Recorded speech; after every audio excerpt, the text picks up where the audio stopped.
Refineries, they will go down for various reasons. There will be unplanned outages. Every refinery has one at some point. So even the refineries in the Middle East and in India, there will be an unplanned outage at some point. Well, that's going to impact the production of gasoline in that refinery, whether it's a European gasoline or a US gasoline or CARB gasoline. Those incidents are going to happen, but they're going to happen farther away from where California is now. The ability, the flexibility in the system with the closure of the refineries we've seen in California really over the last for the last 20 years, but really over the last decade, all of the flexibility has been taken out of the system.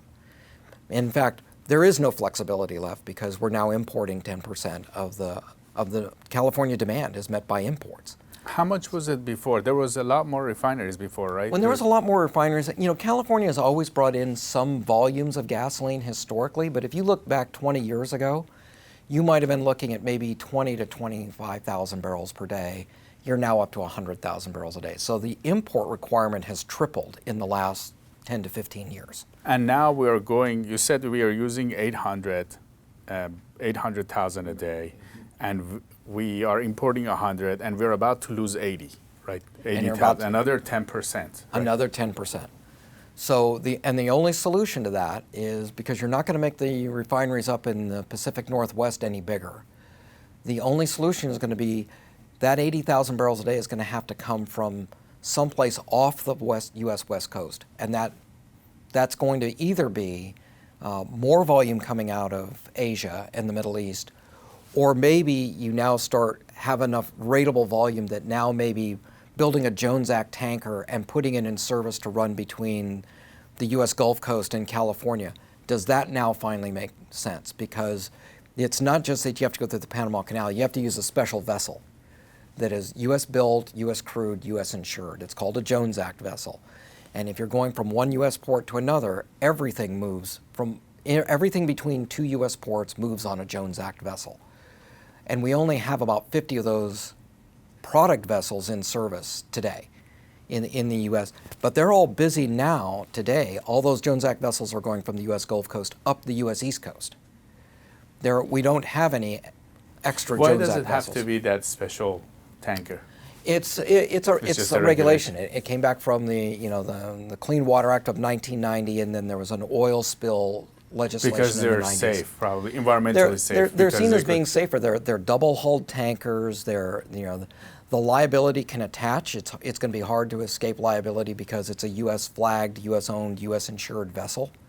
So back in the 1990s, the thought was for environmental and for operating purposes and for safety reasons, we want these vessels built and maintained in the United States. But that's not just for the oil industry.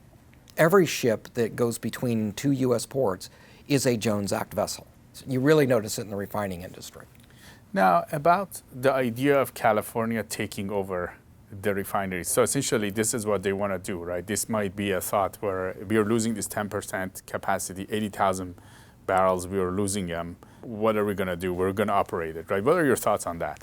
So it's a very expensive, anytime you get involved with a refinery, it's a very expensive proposition. There's a joke in the industry that goes with, how do you make $1 million in refining? And the answer is, start with $10 million and buy a refinery. And you then lose $9 million. These are low margin, high capital intense assets. They take a lot of maintenance and a lot of care to keep running effectively. So the first question, I think, for the state of California is, what are you trying to achieve? And are you trying to achieve the replacement of that 80,000 barrels a day of gasoline? And say, rather than reaching into the offshore, the foreign supply chains, let's try to keep it a California supply chain. I think that's what their rationale would be. Now, the state has not been very articulate as to what they would want to do and what their objectives would be for owning a refinery, but I think that's probably pretty close to what they'd be trying to do. What they need to understand is, refineries are very expensive to own and operate and maintain, and there's a reason why Phillips 66 is closing that refinery. It's a very high cost asset to operate.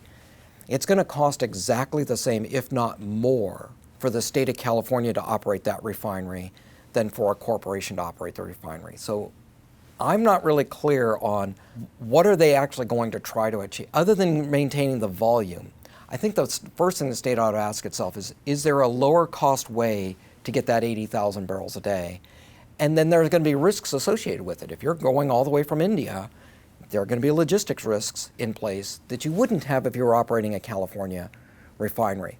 But if you're operating a refinery in California, there's going to be a set of risks around operating that refinery too. So what's the low cost way to do it, and what's the low risk way of doing it? And then try to find, of all those options, which one's the best one to take.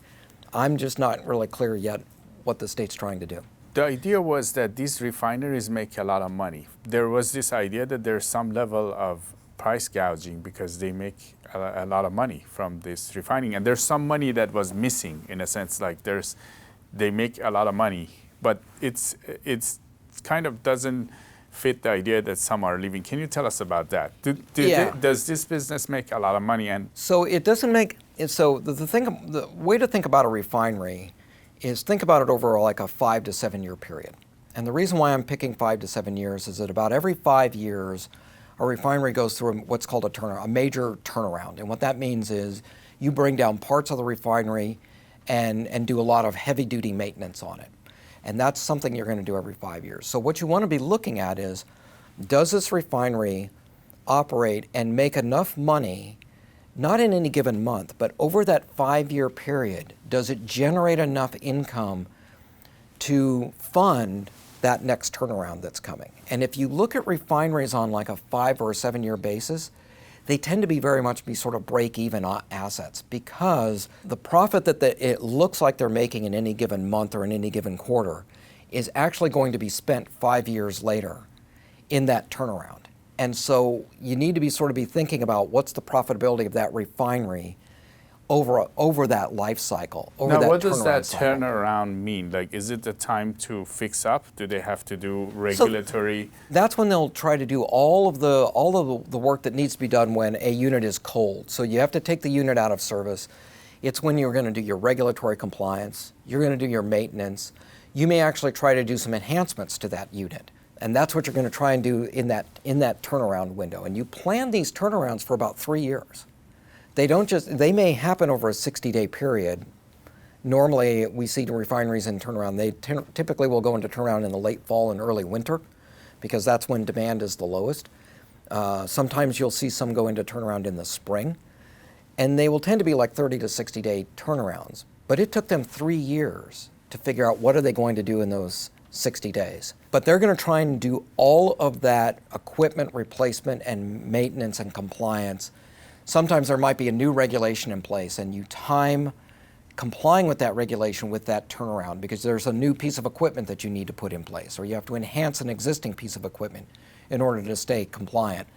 They will try to schedule those at turnarounds, because the effects of not only on profitability, but just the operating effect of, I have to take this unit down now, out of cycle, in order to do some work on it. That's very disruptive to the entire refinery. And that's one of the issues, like when you have these unplanned incidents that happened in a refinery, and the refinery unexpectedly goes down, it tends to be, it tends to be down for a fairly substantial period of time, because you weren't planning on having to do that sort of work, and now you've got to do that work and then bring the refinery back up. And they don't turn on and off like light switches. You have to bring them down safely, do the work, and then you have to bring them back up. And you want to be very careful about when you're dialing them down and dialing the refineries back up. You want to be very careful at those points, because that's when the refinery can get out of balance, and and you want to avoid any sort of safety or risk or health issues that could be associated with that refinery getting out of balance with itself.